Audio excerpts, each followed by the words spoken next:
eu tenho a honra de trazer ao nosso Atualidades Pampa o Dr. Anthony Ong. Ele é pediatra, ele é médico infectologista, toxicologista, professor da USP.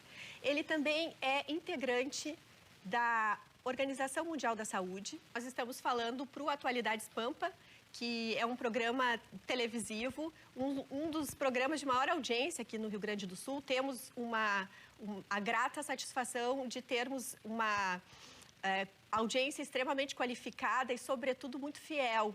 E daí a importância de lhe chamar aqui para que o senhor nos conte sobre a sua posição a respeito dessa decisão da Organização Mundial da Saúde de determinar o isolamento horizontal a todos os países. Eu gostaria da sua experiência. O senhor tem 78 anos de idade, 6 filhos... 73, 73, perdão. 73, 48, se for possível. E também eu gostaria de lhe dizer assim, a sua experiência é magnífica e tem sido extremamente relevante os dados científicos. Então, se o senhor puder nos apresentar esses dados, esses estudos, para que a gente possa ter uma visão bastante científica a respeito. Perfeitamente, Roberto. Obrigado mais uma vez por falar.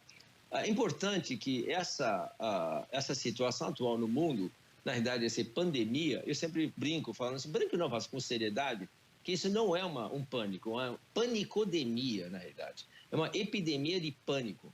E nós sabemos muito bem que pânico e medo mata 10 vezes mais do que a causa em si. Isso é uma verdade estatística em qualquer livro de ciência e de circunstâncias no mundo. Agora, por que aconteceu isso? Provavelmente aconteceu porque quando a China fechou a província de Hubei, era por acaso Wuhan, a cidade natal da minha mãe, há mais de 100 anos atrás. Então despertou grande interesse afetivo a essa situação.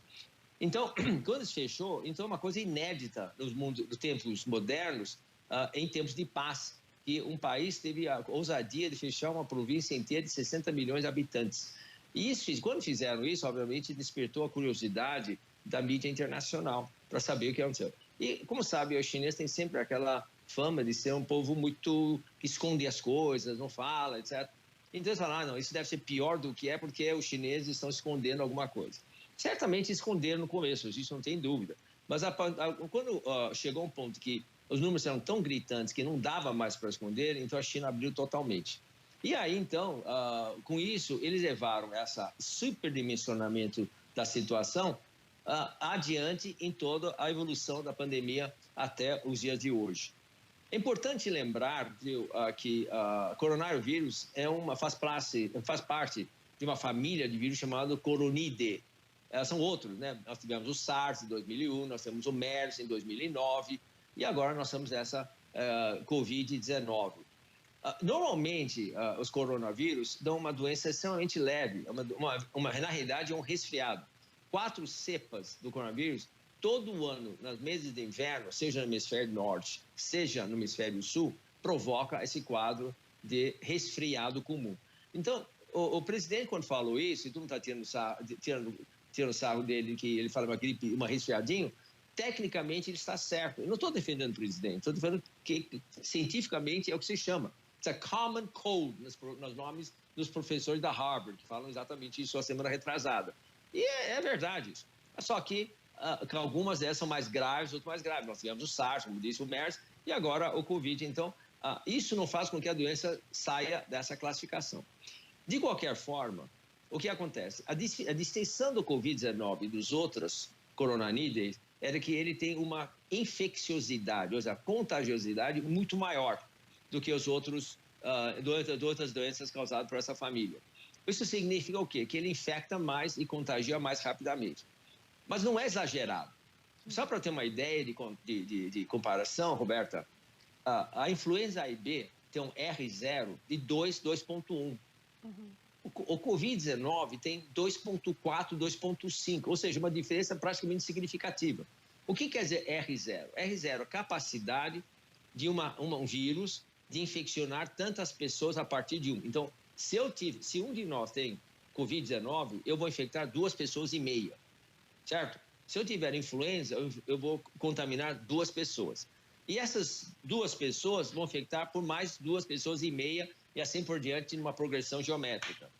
Só para título de comparação de gravidade de R0, o sarampo tem um R0 de 20. Ou seja, uma pessoa com sarampo contamina mais 20 pessoas. Você entendeu a gravidade relativa disso? Compreendi. É nada, não é nada. Então, se não, as pessoas não têm medo de sarampo, não sei por que tem medo do Covid-19.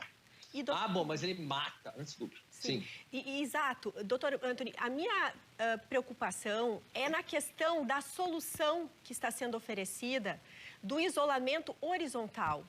Exatamente. O senhor poderia nos explicar, tecnicamente, por que o ideal seria um isolamento vertical e em que países foram feitos esses isolamentos verticais e que expectativa e que resultado eles estão tendo? Perfeito, exatamente. Eu ia indo nesse caminho já para lá. Então, o que acontece? O grande medo é a letalidade de um vírus, quer dizer, quanto ele mata das pessoas. Então, está todo mundo preocupadérrimo quanto a isso.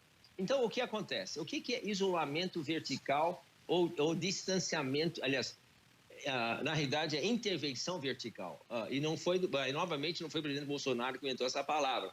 Isso já era aplicado na Coreia, no Japão, na Tailândia, Singapura, em janeiro, fevereiro, muito antes. E foi uma palavra usada por um professor americano. Então, isso quer dizer o quê? O isolamento vertical significa que eu pego cirurgicamente a população que está mais em risco. Certo. Como o Covid-19 infecta muita gente, mas 90% das pessoas têm uma doença leve ou levemente moderada e não precisa ir ao hospital, ele vai para casa. Apenas 10% dessa população realmente vai precisar de atenção médica mais rigorosa e até terapia intensiva.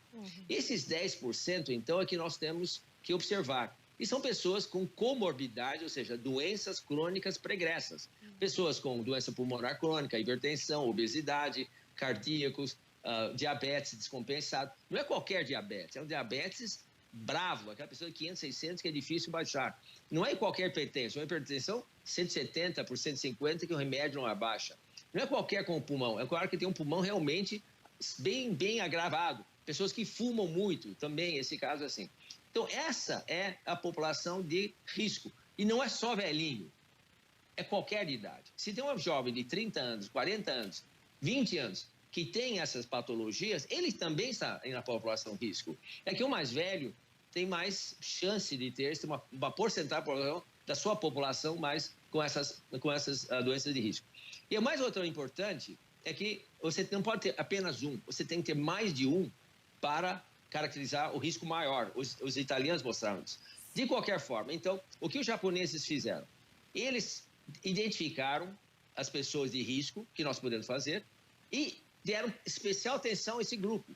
Enquanto a maior parte da população que é a doença leve, eles deixaram andar livremente. E a minha preocupação é oferecer informação nesse momento para o público a respeito do que está acontecendo nos Estados Unidos, na Itália, na Espanha e aqui no Brasil. O que seria o melhor e o mais adequado?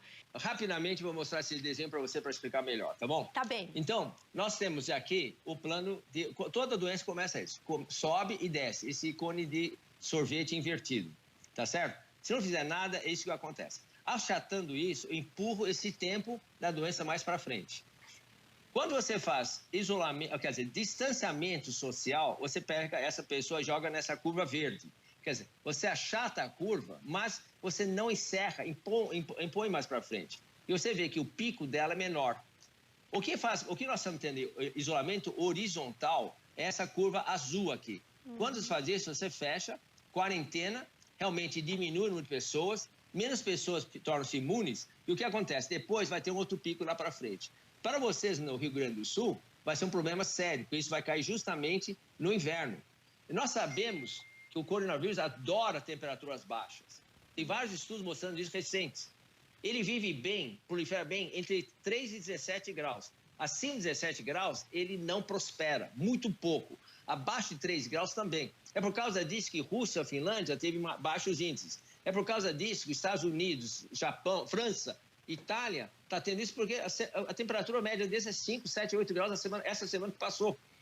E o Brasil está a mais de 20 graus. Mais de 20 graus, a produção do vírus é muito baixa. Além disso, essa alta temperatura, se as pessoas passarem lá fora, vão adquirir vitamina D.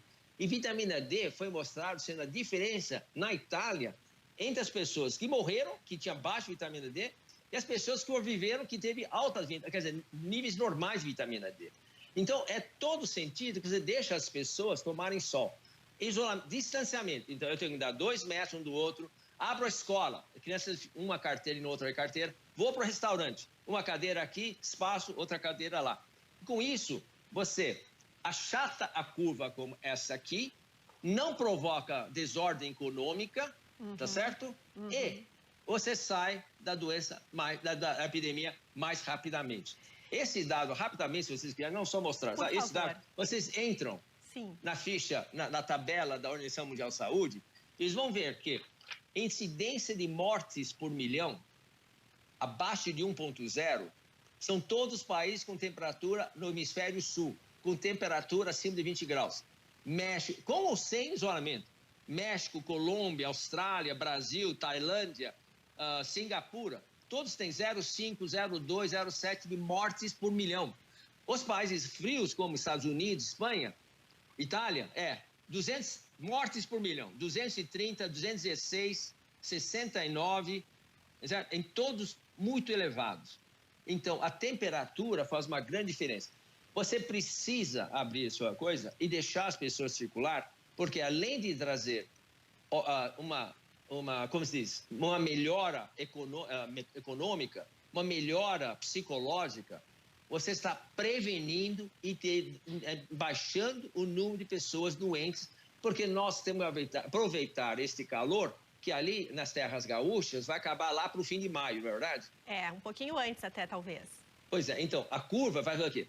Como nós sabemos que a curva sobe e desce, a base dela é o tempo, esse tempo é 12 semanas, se começou no carnaval, que é fevereiro, então ele deve terminar até o fim de abril ou meados de maio. Doutor Antony, foi uma honra ter lhe recebido aqui no nosso Atualidades Pampa. Muito obrigada. Lamento o tempo limitado. Com essa sua cultura e a sua sabedoria, nós poderíamos passar horas aqui, mas convido a todos a lhe conhecer melhor e assistir vários vídeos e todo o material que o senhor gentilmente, generosamente está oferecendo a toda a comunidade para que a gente possa ter uma boa informação e fazer uma escolha com racionalidade e tranquilidade. Muito obrigada. Olha, só terminando uma frase, se eu puder. Por favor. Nós temos a opção de ter um distanciamento inteligente, como a Tailândia, Japão, Coreia, ou fazer uma quarentena burra que vai piorar a nossa situação econômica. Muito obrigada, doutor Antony. Obrigado a vocês.